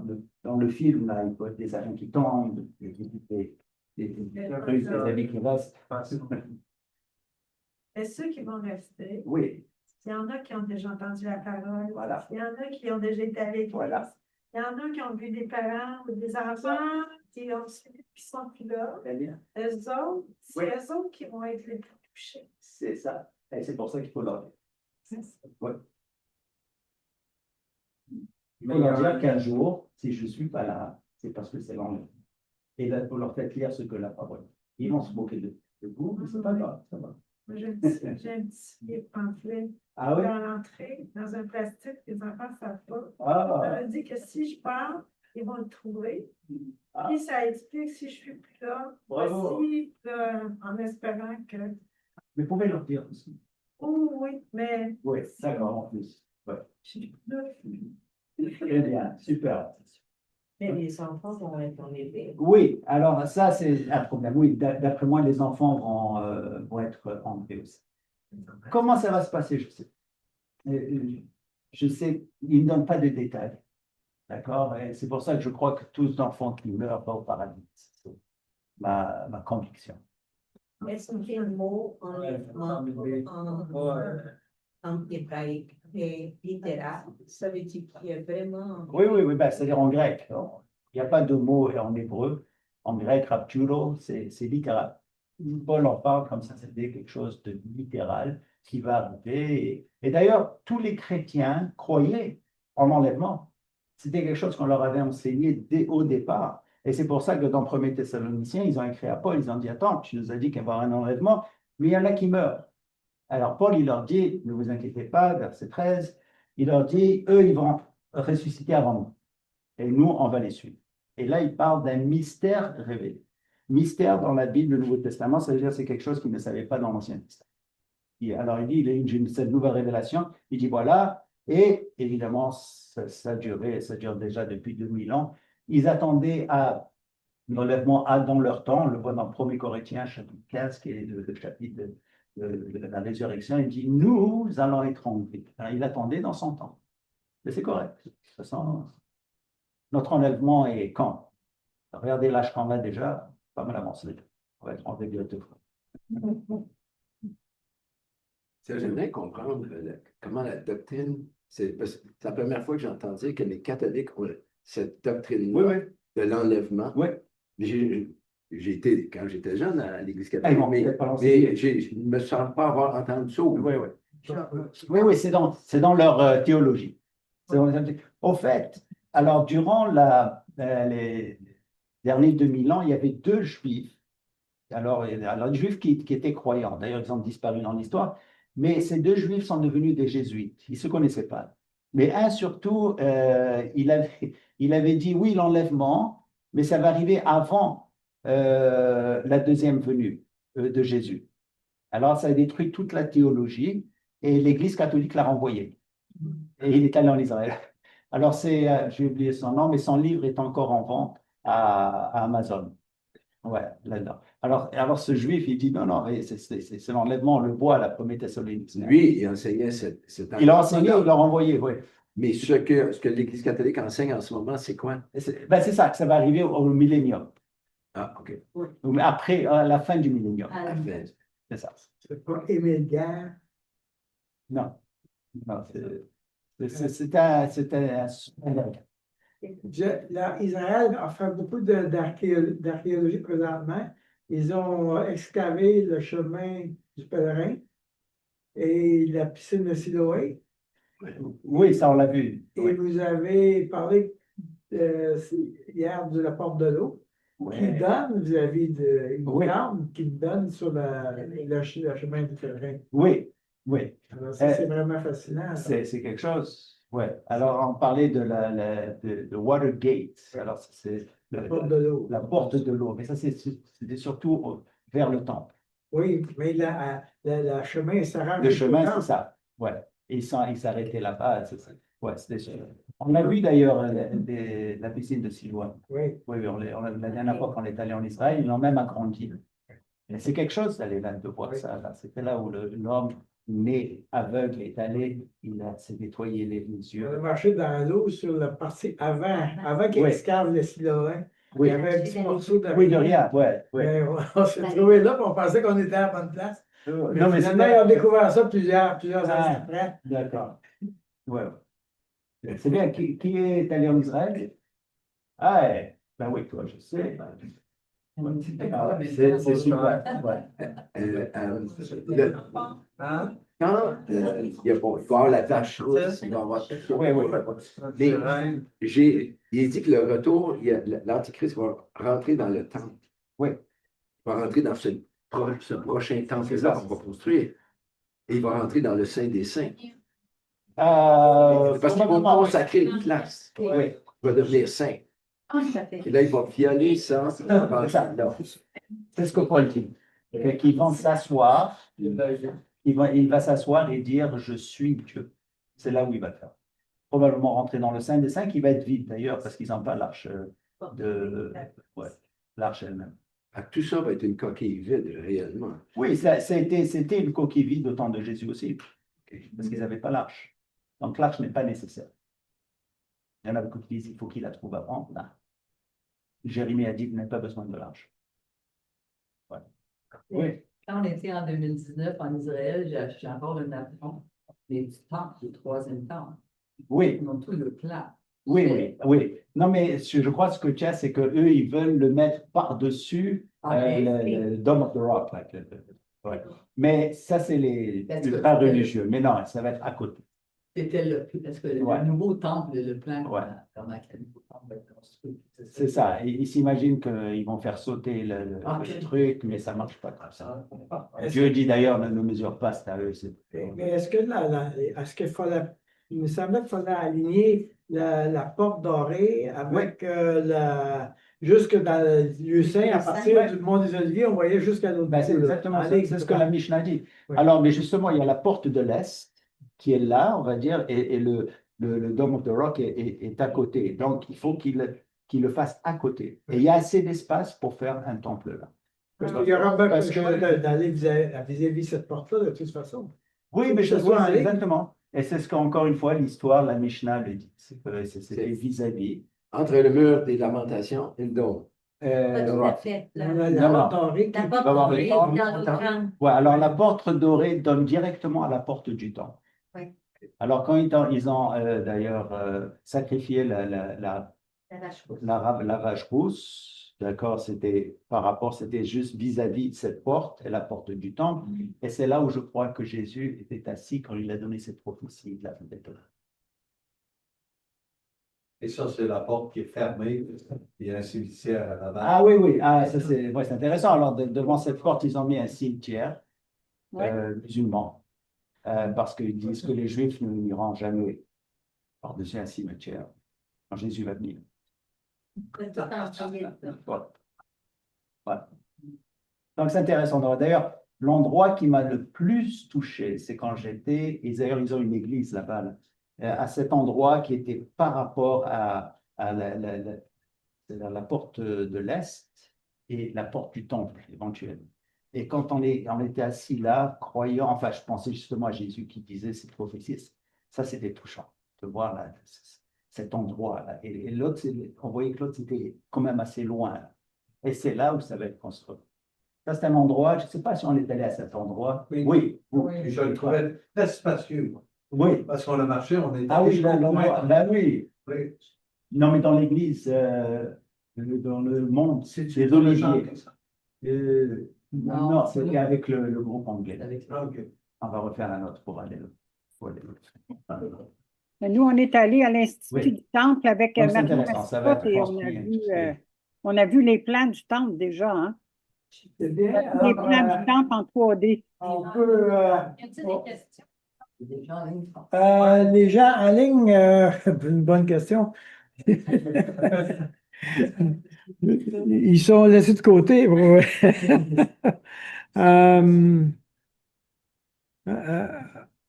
y a Joanne, attendez un petit peu, on va mettre le micro là. Oui, j'ai mis mon micro. J'ai une question. Moi, j'ai commencé à étudier un peu les fêtes de l'Éternel dans la Bible. Et maintenant, il y a une prophétie aussi reliée aux fêtes de l'Éternel, parce que les 4 fêtes du printemps sont déjà accomplies par Jésus, Yeshua, lorsqu'il est venu. Et il y a les 3 fêtes de l'automne qui sont à venir. Puis, selon les prophéties, j'imagine que probablement que l'enlèvement, toutes les choses vont s'accomplir aux fêtes d'automne. Est-ce que c'est une possibilité? Oui, absolument. Justement, on a parlé de ça samedi passé à la congrégation. Donc, vous avez les fêtes d'Israël qui sont divisées en 2 sections. Donc, vous avez la section des fêtes du printemps qui parle de la première venue de Jésus. Donc, ça commence par le Passover, et c'est la mort de Jésus, la résurrection. Vous avez aussi le temps de l'Église elle-même dans la Pentecôte. Et après, vous avez un temps d'évangélisation. Et ensuite, c'est la deuxième venue de Jésus qui est symbolisée par les autres fêtes c'est-à-dire d'automne. Oui, alors ça commence par l'enlèvement, qui est Yom Teruah, d'accord, c'est le temps de la fête des trompettes. Ensuite, vous avez Yom Kippour, le jour du pardon, qui représente le temps de la tribulation. Et vous avez le temps de Sukkot. Et justement, le samedi passé, nous avons étudié Néhémie. Et dans Néhémie, quand il parle des Juifs qui sont revenus en Israël pour reconstruire le temple, il parle de la fête des trompettes et il saute la fête de Yom Kippour. Et il part directement dans la fête de Sukkot. Alors ça, c'est très symbolique. Pourquoi? Parce que la fête de Kippour, qui est le temps de la tribulation, est un temps de jugement pour Israël. Mais là, il parle à des croyants. D'ailleurs, on peut voir ça. Et là, c'est accompli, c'est-à-dire dans la fête de Sukkot, une fois que tout Israël va être amené. Donc, vous avez raison, oui. Les fêtes d'Israël parlent des temps, des temps prophétiques elles-mêmes. Ça veut dire qu'on peut supposer que l'enlèvement va être aux alentours justement de la fête d'automne de Yom Kippour. Pas vraiment, non, parce que l'enlèvement va venir à n'importe quel temps. Alors la Bible est très claire que l'enlèvement peut venir à n'importe quel jour, n'importe quelle heure. D'accord? Alors ce qui s'est passé des fêtes du printemps ne correspond pas, en ce qui concerne la chronologie, aux fêtes d'automne. Donc parce que ça peut venir à n'importe quel temps, ça peut arriver ce soir, comme ça peut arriver le jour de Yom Teruah, c'est-à-dire le jour des fêtes de la trompette aussi. Donc, on attend, ou sinon, si ce que vous dites est vrai, on aurait attendu le venue de Jésus seulement une fois par année. Là, ça va être un peu dur. D'accord? Donc, à chaque moment, il peut venir. D'accord? Madame Paquin? Oui, ben moi, c'est pour dire que quand on est allé en Israël avec Mario Mascotte, là, on a été à l'Institut du Temple et on a vu le nouveau temple déjà en 3 dimensions et tout, là. Ils sont déjà prêts, hein? Tous les ustensiles sont prêts, tout est prêt pour recommencer, là. Oui, absolument, tout est prêt, ils ont tout, ils ont même les Lévis. D'ailleurs, la tribu des Lévis est la seule tribu qu'on peut identifier clairement ou sans erreur en Israël. Oui, la seule, et pourquoi? Je crois que Dieu a donné cette connaissance à Israël, sachant que ce temple, évidemment, doit être construit. Alors, comment est-ce qu'ils savent que les Lévis sont de cette tribu? C'est qu'à travers la tradition, bien sûr, vous savez que depuis le début, les Lévis étaient de ne pas mélanger avec les autres dans les synagogues. Mais plus que ça, ils ont un chromosome que les autres Juifs n'ont pas. Et c'est ce qu'ils ont trouvé, et c'est pour ça qu'ils ont choisi, qu'ils savent qui sont les Lévis eux-mêmes, d'après les 12 ou 13 tribus d'Israël. 12 ou 13. Combien de tribus d'Israël? Il y a qui manque, non? Quand je parle de Dan, il y a Joseph. Il y en a à vrai dire 13, parce qu'il n'y a pas de tribu de Joseph, mais Joseph était considéré comme le premier-né, bien qu'il ne soit pas le premier-né, parce que c'était le fils de Rachel, parce que Jacob était pour Rachel au début, et ses deux fils l'ont remplacé, c'est Éphraïm et Ménassé. C'est pour ça que vous avez deux grosses tribus en Israël, Éphraïm et Ménassé, mais pas la tribu de Joseph, ce qui fait qu'il y en a 13. Pour compliquer les choses. Qu'est-ce qu'on fait de Dan, tribu de Dan? Ça va, elle va être là au temps de la tribulation, au temps du millénium. Oui, oui, ça va. Ils ont fait des choses qui n'étaient pas correctes. D'ailleurs, dans toutes les listes, bien qu'il y a 13 tribus, les listes sont toujours 12. Et pourquoi? Parce qu'une des tribus n'a pas bien agi. Ok, c'est une histoire qui est extraordinaire si vous allez les tirer. Alors, Dan s'avère être une des dernières. S'ils ont fait quelque chose de pas bien, ils ont introduit l'idolâtrie en Israël, venant du Nord et ainsi de suite. Donc, ils ne vont pas participer parmi les 144 000. Ça ne veut pas dire que les gens de la tribu de Dan sont condamnés, loin de là, qui vont venir à la croix. Parce que dans le temps du millénium, et Jacob lui-même et Moïse parlent, surtout Moïse, de la tribu de Dan, dans le temps du messianique, qui va être là, qui va avoir sa tribu elle-même, enfin son territoire. Pourquoi la tribu d'Éphraïm est mentionnée dans l'Ancien Testament? Pourquoi elle est mentionnée? Oui. Pourquoi pas? Non, je pense qu'il y a une tribu, je pense que c'était Éphraïm. Oui. Qui n'est pas mentionnée, mais la tribu. Qui a un rôle à jouer dans l'Ancien Testament. Non, elle est mentionnée par Joseph, peut-être. Des fois, le nom Éphraïm est changé par le nom de Joseph. La tribu de Joseph, c'est la tribu d'Éphraïm. D'accord? C'était le plus âgé. Oui, alors le nom d'Éphraïm aussi, c'est le nom d'Israël. C'est compliqué. Hein? Israël, oui, tout Israël au nord s'appelle Éphraïm. Alors, Éphraïm, mon fils, il veut dire Israël lui-même par rapport à Juda. D'accord? Alors, c'est ça. Il y a beaucoup d'appellations dans cette appellation. C'est bien. Alors, je ne vois pas d'autres questions avec le Zoom. Alors, on va aller avec un chant, un dernier chant. Okay. Et merci, Pasteur Gabidon.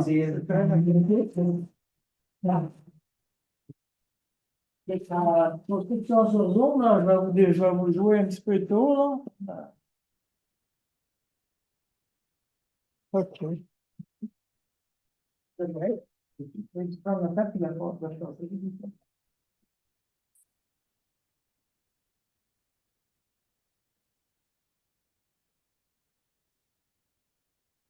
On a un chant que. Est-ce qu'on est prêt, Daniel? Oui. Je vais y arriver, mais veux-tu mettre toutes les choses? On va mettre dans les champs.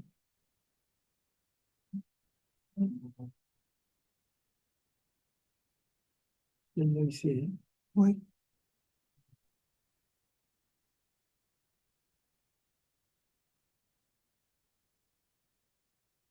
Okay.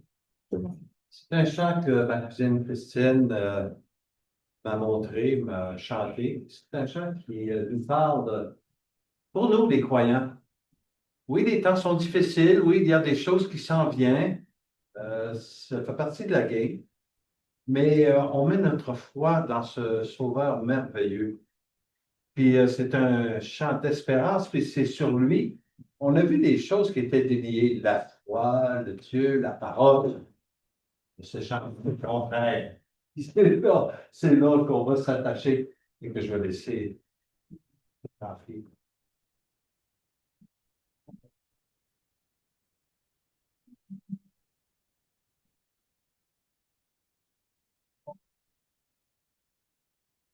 Préparez mon chemin avant la fondation du monde. Tu as façonné mon destin avant la lumière du second, avant que tout s'égalise à ta parole. Tu m'as aimé, tu as choisi, comblé l'éternel temps. Je te fais confiance dans la douleur. Je te fais confiance devant la terre et la vie. Je te fais confiance dans le brouillard comme dans la nuit.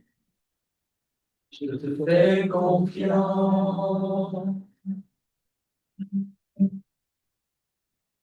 Tu as révélé ton amour en la personne de mon Fils. Tu m'as racheté pour toujours par son sang, par son sacrifice. Tu m'as donné de vie, une paix profonde, une immense joie.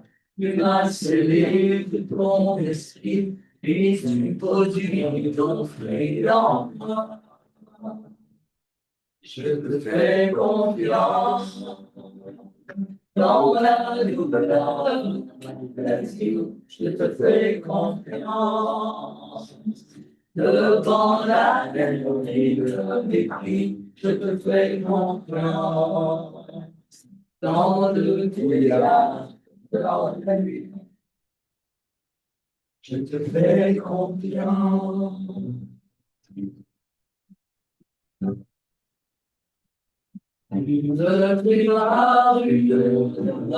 Dans la nouvelle Jérusalem, un pur et éternel bonheur, aux côtés de celui qui m'aime. Tu reviens bientôt me chercher pour me faire partager ta gloire, ton royaume et ta sainteté. Quel héritage et quel espoir! Je te fais confiance, ta bonté atteint jusqu'aux cieux. Je te fais confiance, ta sagesse est notre Dieu. Je te fais confiance, tu es mon Père, tu es mon Dieu. Je te fais confiance. Tu es mon Père, tu es mon Dieu. Je te fais confiance.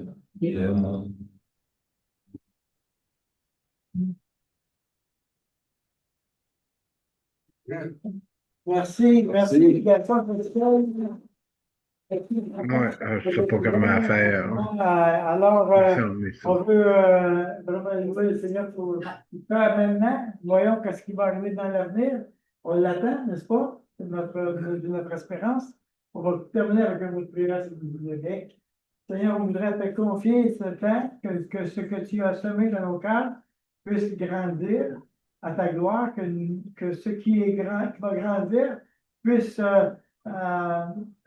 fleurir dans nos paroles, que nous soyons capables de témoigner, d'affirmer ta grandeur et d'être des témoins de toi autour de nous. Nous te confions le reste de cette soirée entre tes mains. Amen. Amen. Alors, pour vous, les gens de Zoom, là, juste vous faire visiter la salle un petit peu, là. Alors, Ouais. on vous oublie pas. On vous oublie pas. Allô. Écoutez, bravo à Daniel pour le truc Zoom et félicitations. Puis Daniel, le Zoom a été vraiment en parfait état. Merci. Amen. C'est bon, c'est bon. Merci Arnaud. Alors, on vous laisse là-dessus tout le monde, OK? Bye bye. OK, passez une excellente soirée. À samedi tout le monde. Bye bye. Une bénédiction. Bye bye, merci. Merci.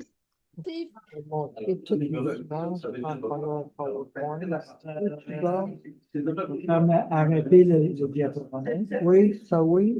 Et puis après ça, vous savez, ici, là, c'est là, OK, cette icône-là. OK, je viens de prendre quelque chose. OK, c'est bon. Non, touche pas, touche pas. Ah. C'est juste. OK, c'est bon.